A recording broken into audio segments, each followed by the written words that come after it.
Nigerian electricity industry has continued to hold a strong talking point in the country's several development agenda. Since the year 2013, when the federal government privatized the sectors, millions of dollars have been committed to the improvement of electricity supply, both by the federal and the new owners, with poor results. In continuation of our review of various sectors in the year 2022, our energy correspondent, Olu Phillips, examines the major events that shaped the sector last year. In 2013, the government of President Goodluck Ebele Jonathan took a bold policy decision to privatize the power sector, essentially putting an end to government absolute control and running. The privatization gave birth to three distinct play groups: the generation company, the transmission company of Nigeria, which is still in federal government's control, and the distribution companies, 11 of them. Times have changed. Several reviews have taken place. Awareness has increased, especially among the consumers. Agencies have emerged. Billions of dollars have passed through the various aspects of the industry, including through government interventions. Starting out at about 4,000 megawatts during privatization, the sector have had arguably an undulated growth. The year 2022 will quickly be remembered as the year that witnessed about 8 grid collapses, at one point to about less than 100 megawatts, leading to blackout in most parts of the country. But despite all the monies lavished on the sector, there seemed to be less in commensurate measure.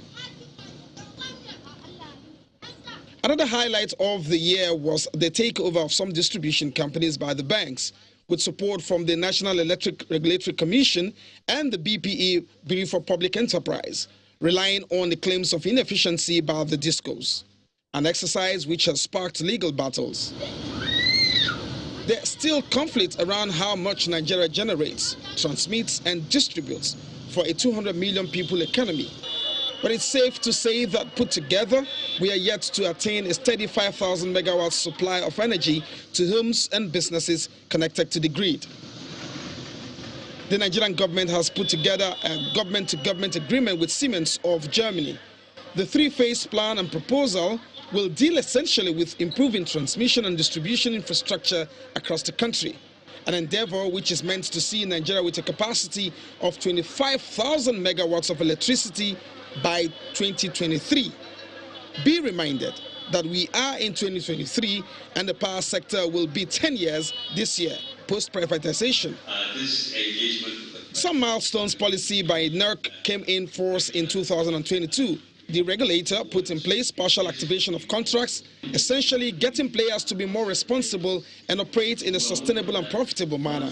With a target of a minimum of guaranteed 5,000 megawatts for generation, transmission and distribution starting July 1st of 2022, people must take responsibility in meeting their contractual agreements.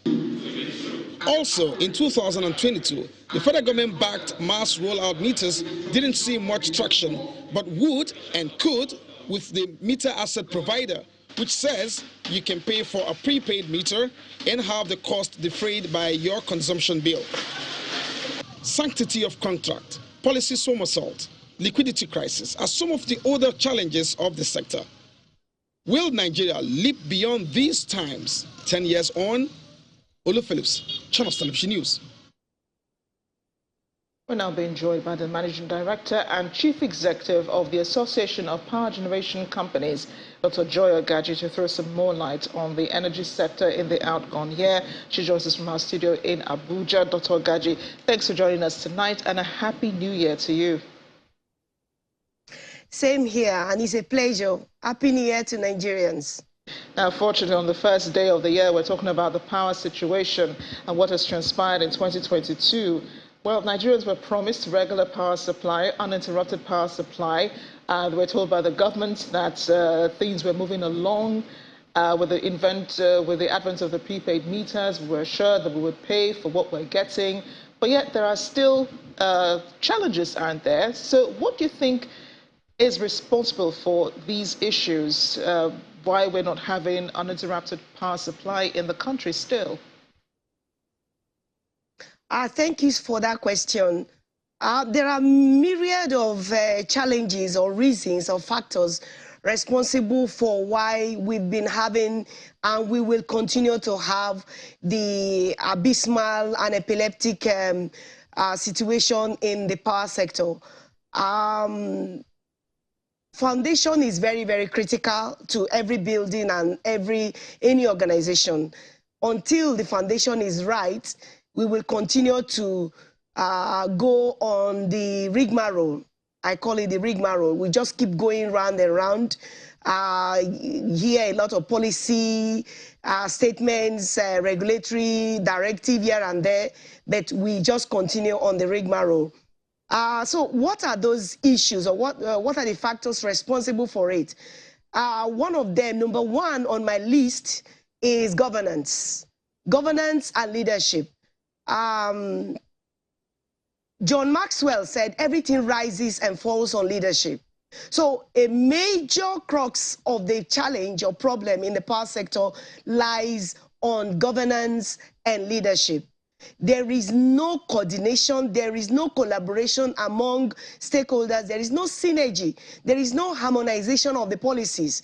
If I were to outline the various policies, you will be so shocked.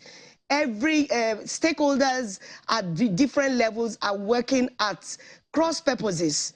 For example, look at the Siemens program.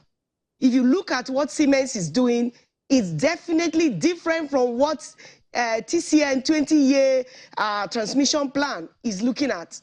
And if you look at the Siemens distribution intervention plan, is at cross purposes, at cross purpose with the distribution companies PIP, which is the performance improvement plan.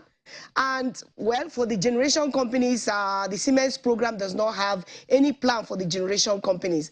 However, for the other angle, there is no harmony, there is no synergy. Then you look at the policies. The policies, most of the policies are not aligned with the regulation. In fact, most regulations are not underpinned by policies. And we know that policy is the bedrock upon which any regulation can revolve.